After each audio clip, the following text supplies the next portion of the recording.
नम शिवाय दर्शक बंधु भाग्यम फलते सर्वत्र न विद्या न पौरसम भाग्यर फल प्रत्येक समय रे प्रत्येक व्यक्ति को भोग करने को पड़ी था। गोटे उत्तम कर्म द्वारा ही गोटे उत्तम भाग्यर प्रस्तुति होता है। बिलीव इन कर्म, बिलीव इन वैदिक एस्ट्रोलॉजी। तेज दर्शक बंधु आज कार्यक्रम माध्यम आम आलोचना करवा डिसेम्बर 2024 वर्षर शेष मास किपरि रहिबो।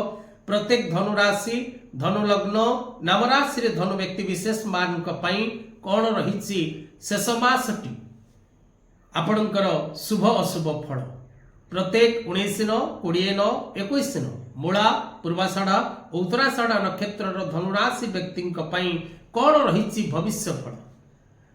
दर्शक बंधु धनु राशि व्यक्ति जदि आम देखा तेरे वर्षर शेष मासटी इंग्राजी वर्षर शेष मास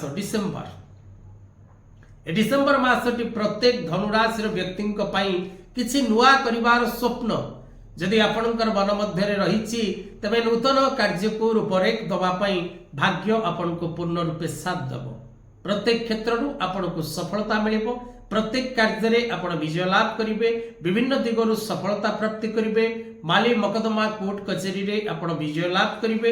एवं विशेषकर धनुराशि व्यक्ति विशेष माने जो माने नुआ व्यवसाय आरंभ करने को चाहते बा आपण कौन नुआ चाकरी प्रयास करुँच बा कौन स्थान को यात्रा करने को चाहते बा कौन क्षेत्र में आपण सेल्फ इंडिपेंडेंस भाव रे स्वाधीन भाव रे किछि करने को चाहते तेबे भाग्य निश्चित भाव रे आपण को साथ दब एवं आपण निश्चित भाव रे सफलता प्राप्ति करेंगे।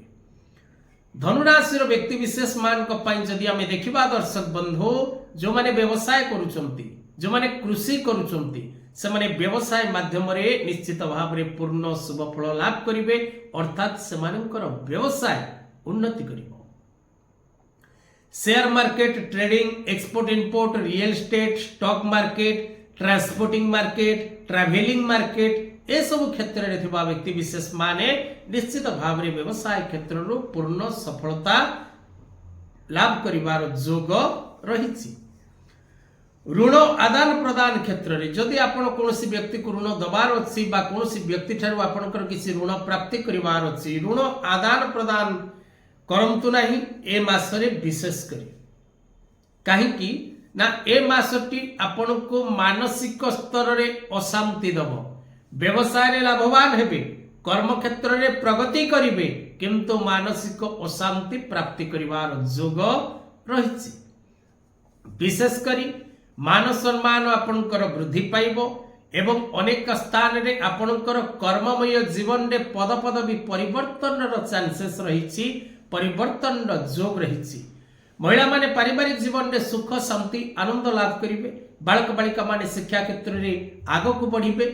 अत्यधिक कर्मर प्रेशर रहिबा आपनक पई कर्मर अत्यधिक प्रेशर पई आपण मेंटली डिप्रेशन रो दिग को गति करिवे अन्यथा सेपरि किछि बड़ धरणर विपद आपनक पई नाही।